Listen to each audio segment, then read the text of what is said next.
Hi everyone, how's it going? Listen, I've talked about getting your affairs in order, right?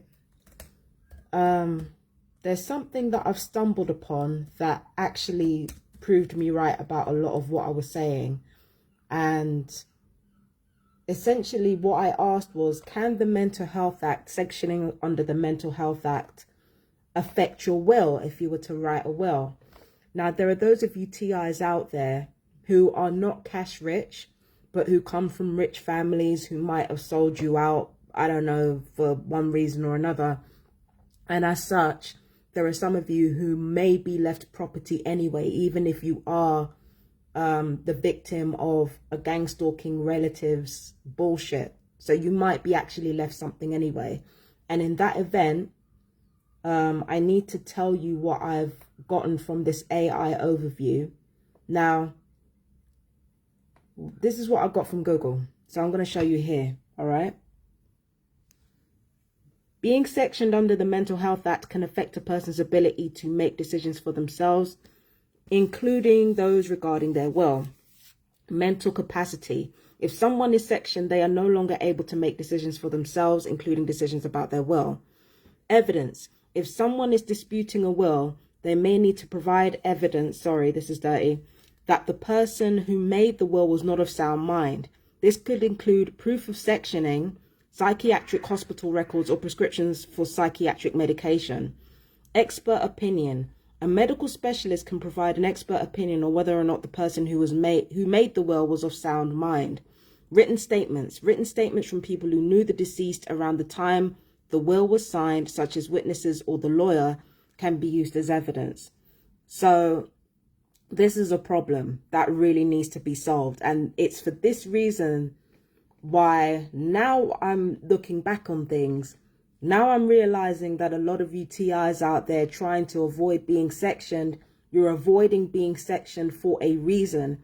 It's because when you die, your assets are either going to be annexed by the government or it's going to be in the hands of people that you do not sanction to have part of your possessions. It's going to be that way, right?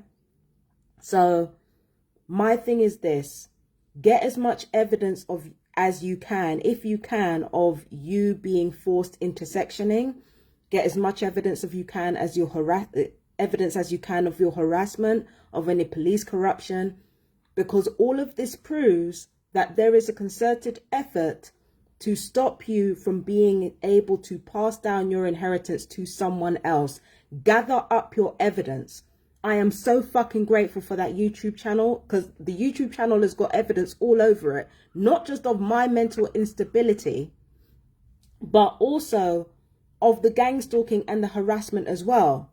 I haven't left a single shred of doubt that the harassment has been directly contributing to any mental health issues that I might have had, and consequently my sectioning as well. I've got proof upon proof and evidence upon evidence of timelines that line up of when I've been reported for sectioning or reported for assessment, and when I was doing something the gang stalkers didn't like.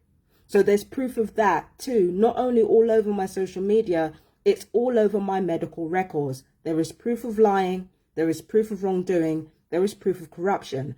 Why do you think Brent Mind and one particular person who worked with Brent Mind silenced the videos on my channel? Because they would prove beyond doubt that I was being trafficked, and that anything that I'd been left behind was being trafficked as well.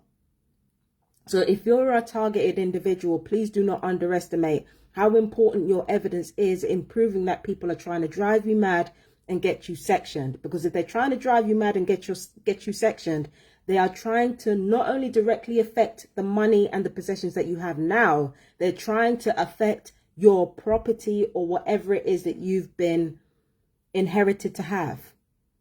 So this is very, very important to look at. This is why I say, if you're a targeted individual, the will is the first thing that you should fucking focus on. Your will, and not even just your will, your power of attorney as well. Those are the first things upon discovering that you're a TI, or upon like getting to a stage where you can cope with it. Your will and your power of attorney are going to be the most important things you focus on whilst these people can't section you yet.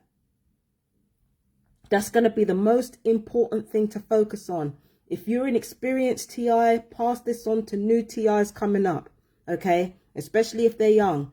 Your will and your power of attorney, whilst they cannot section you, whilst they cannot medicate you, must come first. Because without that, before you start talking about any gang stalkers, before you start talking about these murderous pieces of shit coming into your space or doing whoop-de-woo, any of that, before any of that, get your will together and get your power of attorney together.